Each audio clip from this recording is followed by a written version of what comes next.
yesterday, were you able to watch the NBA Finals? And obviously, Indiana Pacers are not in it. Are you rooting for somebody in particular? To be honest, I had the Women's Softball College World Series on instead. It was a little bit better of a game, but when then I flipped back to the NBA, I was flipping back and forth.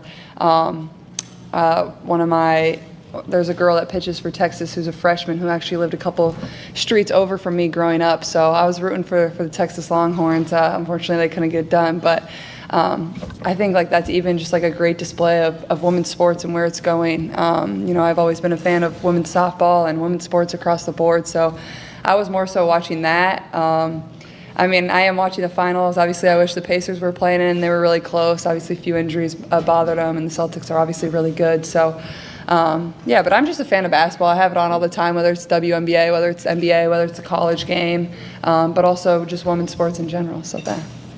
Finish up with Matt in the back on the right.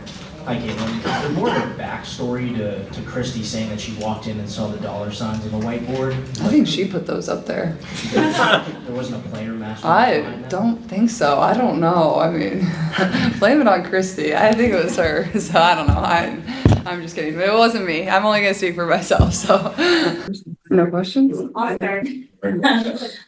Kate has told me that she's talked to you every day during this season. Can you just talk about your relationship with her and the support you have for each other? Yeah, Kate's obviously one of my best friends and somebody that was with me all 4 years at Iowa, and I was the person that kind of begged her to come back for her 6th year. So I'm sure she doesn't regret that at this point. But yeah, we've talked every single day. I called her, if not texted her every single day. I'm just really happy for her, and like everything Coach Hampton says about her is just so true. And every single person that played at Iowa and was around our program knows that to be true. She's the ultimate teammate. She's the ultimate person, ultimate leader. She's going to do whatever she can for her team. Just super unselfish person, and just honestly, she's just a winner. She just has that personality about her, and lucky enough she was my teammate, but also one of my best friends. So I've been lucky.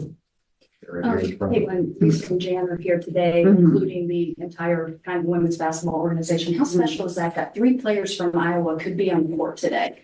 Yeah, it's super special. It's cool for our program. It's cool for, Lisa. It's cool for Coach Jay. It's cool for all of them just to kind of see us coming in as freshmen. And then, a lot of them had recruited, especially me, since I was in 8th grade. So it feels like they've known me since I've been 13 years old, and now I'm 22, getting to live out my dream. And they've been a huge part of that and helping me get here, and helping Megan and Kate get here too. So it's a great moment for them. I'm sure they're not complaining about a trip to Vegas by any means. I think they've been here for a few days. So I'm just interested to see which ones are wearing fever gear and which ones are wearing Las Vegas Aces gear. So whoever shows up in the Aces gear, I don't know if I'll ever talk to them again. I'm kidding. But I'm sure it's going to be a 50-50 split. They probably planned it out. So Coach Jay and Coach Bluter, I'm guessing, will probably be neutral clothes, but the other ones probably are going to pick a side. So that'll be interesting. Honestly, I don't talk to a ton of people in the league outside of my teammates. I don't know. I don't really, unless I, give them a high five before the game, or unless it's, Kate Martin. But, I think just within our team, it's been very welcoming. But even when I take the court, everybody's just welcome to the league, and you can tell there's an excitement about it this year. And I think that's really cool to see too, honestly. Questions for Caitlin. You backed down Dana Evans in the 4th, and I just want to know how much is in your offensive bag, and then second, should we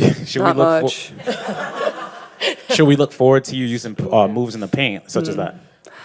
Caitlin, I think that there was 10 more fouls today than when you guys previously played Los Angeles. It seemed like McDonald was especially, I guess, chippy and vocal today. Were you expecting that coming in? Yeah, I think everybody's physical with me. They get away with things that, probably other people don't get away with. And it's tough, but that's just the fact of the matter is this is a very physical game.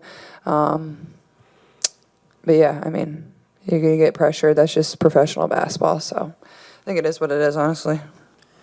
Is that something that you expected going into the league? You said that. Yeah, absolutely. Yeah. Mm-hmm. There was that interaction after, I guess, in between 2 free throws. I think it was at the very end of the first quarter, maybe the beginning of the second, where she kind of came up to you in between the 2 free throws. I think she was just trying to pick me up. I don't think she had realized that she got another free throw because it was the technical free throw. I saw that, though, yeah. Okay, so she didn't say anything? No. Okay. Kind person, honestly.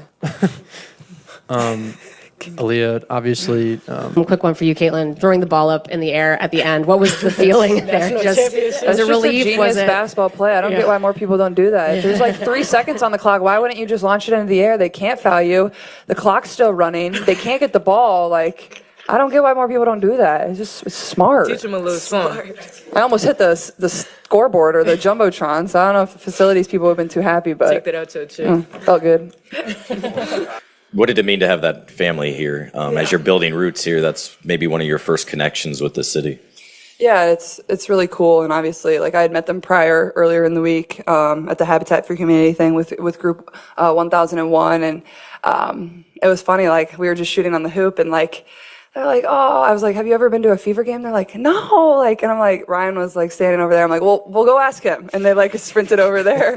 I put it on him. I'm like, yeah, just go ask him. He's got plenty of tickets. So, and the kids were like, can we come? Oh my God. And it just worked out well where like, it was one of the girls' birthdays. She's turning 9 today and this is her first game. I believe they'll be courtside. Yep, Yeah. So they're our guest of the game and it just worked out well. I'm sure they didn't sleep last night. They have about more energy than probably anybody in the building. So it's cool. I think it just shows like the impact that you can have on the younger generation, the older generation, but even just like people in your community. Like this is a memory that that family will get to share for forever. And for me, like that's super cool. That means, you know, so much more than, you know, me getting to suit up and play tonight. Like that impact that that's going to have on that family and those memories that they're going to share for the rest of their life is pretty incredible. Okay. Questions for tonight's game for Caitlin? Start whoever needs to in the room. Caitlin, you don't listen to music pre-game, but you have your headphones in. What was that? That was I had to do an interview. Yeah. These wonderful people wanted to talk to me. I'm a horrible multitasker, so it was like really hard for me, but I got it done. Caitlin, I'm going to ask you about your BFF Kate because I saw her last week in Vegas. Yeah. What has it been like to experience this? She was saying like Caitlin and I have like weird jobs. A lot of our friends don't get it, but we can talk to each other about it. Yeah. What has that been like?